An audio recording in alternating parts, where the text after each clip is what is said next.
Zeeuwse ziekenhuizen ADRZ en Zorgzaam schrappen in de plannen om de zorg onderling te verdelen. Een groot en belangrijk deel van de plannen gaat nu in de ijskast.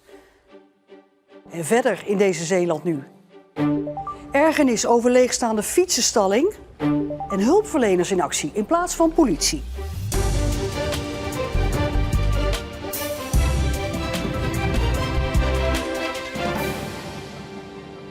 Goedenavond. Het plan om de ziekenhuiszorg in Zeeland te verdelen tussen de twee ziekenhuizen is van de baan. Zorgzaam en ADRZ gaan op korte termijn alleen alle nierkankeroperaties in Goes uitvoeren. De rest van de aangekondigde plannen gaat niet meer door. De ziekenhuizen blijven wel op andere terreinen samenwerken. De twee ziekenhuizen gaan de zorg verdelen. Dat was vorig jaar de boodschap. Juist om de ziekenhuiszorg te behouden voor Zeeland. De Zeeuwen met nierkanker zouden straks in Goes geopereerd worden. Daar schaffen de ziekenhuizen samen een speciale chirurgierobot voor aan. Mensen die een dotterbehandeling nodig hebben, zouden voortaan doorverwezen worden naar Terneuzen. Verder zouden ook alle borstkankeroperaties in Terneuzen plaatsvinden. De voor- en nazorg zou in beide ziekenhuizen blijven bestaan. Aangeschoven is verslaggeefster Eva van der Welen. Eva, wat is er aan de hand? Ja, de dokters en het personeel van de ziekenhuizen zien deze grootste plannen niet zitten. Dus er moet nu eigenlijk gekeken worden wat anders. De bestuurders geven aan, we gaan het nu stapje voor stapje verder uitvoeren. En dan heb ik het over die samenwerking. Want eigenlijk waren die grootste plannen die werden aangekondigd gewoon te groot in één keer. Deze stappen waren te groot.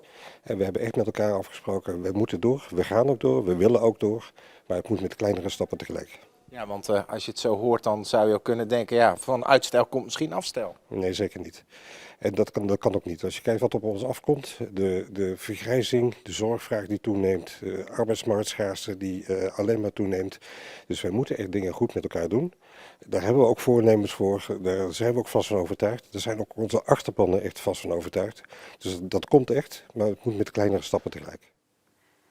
Ja, zoals deze bestuurder zegt, inderdaad, samenwerking is echt nodig. Maar voorlopig dus de plannen in de ijskast. Maar wat gaat er nog wel door? Nou, in Goes gaan nog wel de nieroperaties door. Daarvoor hebben beide ziekenhuizen gezamenlijk een robot aangeschaft. Nou, daar gaan ze mee van start en waarschijnlijk komt dat in juni. En dan heb je nog de andere concentratieplannen. Ja, die zijn echt van tafel. De samenwerking blijft, want er was bijvoorbeeld al sprake van specialisme waar ze in samenwerken. En ze gaan wel kijken om dat verder te kunnen uitbreiden. Ja, ik hoorde al zeggen van uitstel komt toch geen afstel. Hè? Hoe nu verder? Ja, op korte termijn gaat er niks veranderen. Maar de ziekenhuizen gaan wel met elkaar kijken naar nieuwe afspraken. Maar de bestuurders benadrukken stapje voor stapje. Eva van der Welen, dankjewel. De Middelburgse D66-wethouder Rutger Schoones vertrekt uit Zeeland en wordt wethouder in Den Bosch. D66 in Den Bosch heeft hem voorgedragen als tweede wethouder die namens die partij in het college daar gaat zitten. Schoones was de afgelopen 4 jaar wethouder in Middelburg, maar zijn partij keert hier niet terug in het college. Schoones was eerder jaren statenlid voor D66 en daarvoor ook Tweede Kamerlid. In Hulst wordt vanavond al een nieuw college geïnstalleerd. Dat is zover bekend de eerste gemeente in Zeeland waar dat gebeurt na de gemeenteraadsverkiezingen van 18 maart. Het nieuwe college in Hulst is een bundeling van 3 lokale partijen en het CDA. En ruim 3 jaar na de oplevering van appartementencomplex Kop van het Dok in het Vlissingse Scheldekwartier is een grote gemeentelijke ruimte voor een gratis bewaakte fietsenstalling nog altijd niet in gebruik. En bewoners zijn er klaar mee. Het gaat om deze fietsenstalling en zoals je ziet lijkt het alsof je er zo naar binnen kunt lopen. Want ook van binnen is hij al af. Er was hier ooit een fietsenstalling in de parkeergarage, die is opgeheven.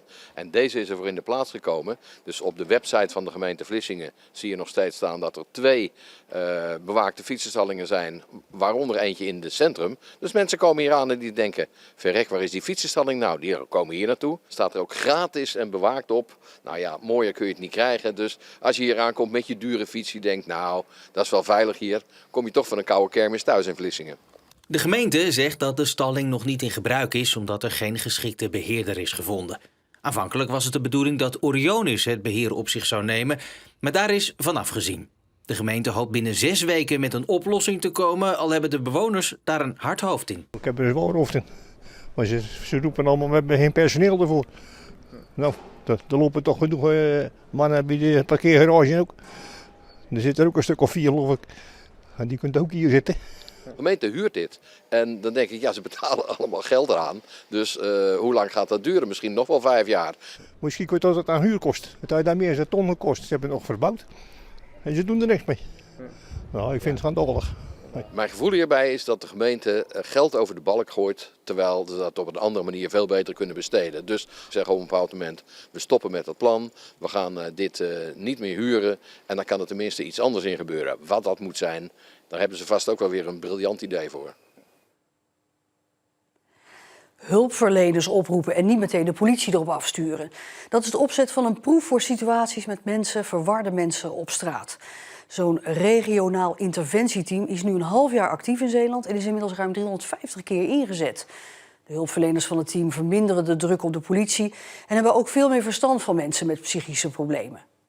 9801, ZB 9801. Ja, de 9801, hier zegt u maar. Of jullie ter plaatse willen gaan naar de Rozesteenstraat in Vlissingen. Daar is een meneer die op blote voeten enkel in ondergoed op straat loopt. Is erg aan het schreeuwen en komt verward over. De vraag van collega's ter plaatse of jullie die kant op willen komen. Oké, begrepen. We komen ter plaatse. Dankjewel. Ja, let's go. Het aantal incidenten met verwarde personen neemt al jaren toe. In 2024 kwamen er in Zeeland iets meer dan 3000 meldingen binnen bij de politie. Vorig jaar waren dat er bijna 4000.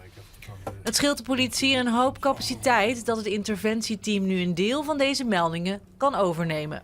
Het is ook vooral om de politie te ontlasten. Te zorgen dat ze wat meldingen kunnen overnemen.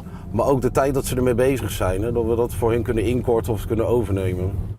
Het interventieteam rijdt met een bus de hele provincie door om langs te gaan bij personen met verward gedrag. Nou, wat denk ik vooral fijn en helpend is voor de mensen voor wie wordt gebeld, is dat we dus geen uniform aan hebben. We kunnen dus in die zin niet alleen wat anonieme hulp verlenen als het ware, maar ook gewoon, we kunnen de tijd nemen. We hebben een korte lijn met de crisisdienst.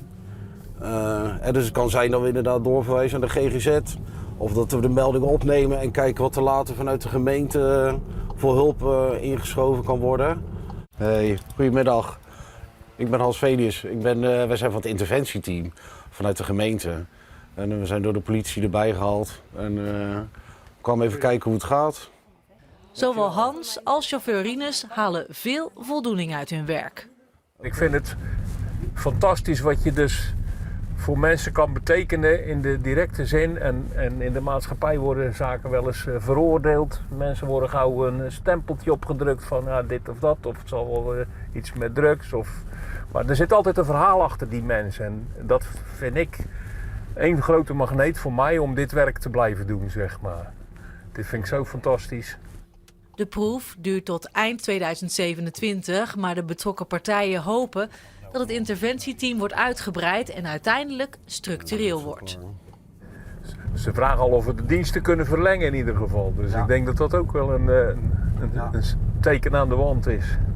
Dat ze zeggen van kom maar op. Ja. Een onderzoek van 3 jaar naar bestuivers zoals bijen, hommels en vlinders. Dat gebeurt nu in Zeeland als onderdeel van een groot Europees project. Het doel? Meer ruimte voor die bestuivers. En daar zetten Zeeuwse fruittelers graag hun boomgaarden voor open. Een kersenboomgaard in volle bloei vlak bij Leeuwendorp. Takken vol witte bloemen en overal gezoem van bijen, hommels en andere bestuivers. Het lijkt hier een paradijs voor insecten. Ah, daar is er een, kijk. Dat is er eentje van de aardhommelgroep en dat is waarschijnlijk een koningin. Onderzoekers proberen juist op deze plek te begrijpen wat er aan het veranderen is. Want het gaat niet alleen om hoeveel insecten je ziet, maar vooral hoe ze zich door het landschap bewegen. Als je alleen kijkt naar de spreiding, dan betekent het eigenlijk dat bestuivers in hele kleine plukjes verspreid zijn in het landschap. En dat ze elkaar niet meer kunnen ontmoeten.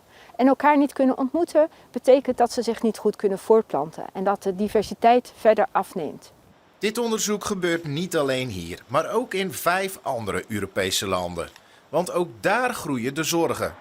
Dat is niet voor niets, want de belangen zijn groot. Als je kijkt voor heel Europa is 80% van onze wilde flora en ook 80% van onze gewassen is afhankelijk van bestuiving door bestuivers.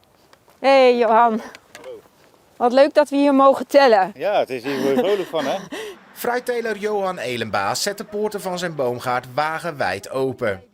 Hij weet als geen ander hoe belangrijk al die insecten zijn die hier rondvliegen. Wij telen vooral kersen en kersen is echt wel een dingetje qua bestuiving. Dus dan moeten wel de bestuivende insecten aanwezig zijn, wil dat tot een succes komen. Ja. Daarom is Elenbaas hier al jaren mee bezig. Hij zorgt voor extra bloemen en zet eigen bijen in. Daardoor krioelt het nu van de insecten. Maar toch wil hij weten hoe het er nu echt voor staat. Ik verwacht niet dat ik heel veel aanpassingen ga doen. Alleen ik denk wel dat we sectorbreed wel kunnen kijken van hoe kunnen we ze in ons boomgaard houden en hoe kunnen we met onze aanplant van onze windsingels, van braakstroken, hoe kunnen we dat stimuleren? Ik denk dat dat wel een goede zaak is. Volgens Annemarie Dekker ligt de oplossing in het verbinden van dit soort hotspots zoals deze boomgaard. Met bijvoorbeeld bloemrijke akkerranden die insecten gebruiken als bruggen naar een volgende hotspot. Als er voor de bestuivers die kenmerkend zijn voor dit gebied, maar voldoende kans is om in een korte periode dat ze leven hun dingen te doen. Nectar en stuifmeel te verzamelen, een partner te ontmoeten, de voortplanting te kunnen regelen en de generatie voor het volgend jaar veilig te stellen. Want als het lukt om bestuivers weer de ruimte te geven, blijft het hier ieder voorjaar bloeien. En kan deze boomgaard ook in de toekomst rekenen op wat daarna komt. Een volle oogst kersen in het najaar.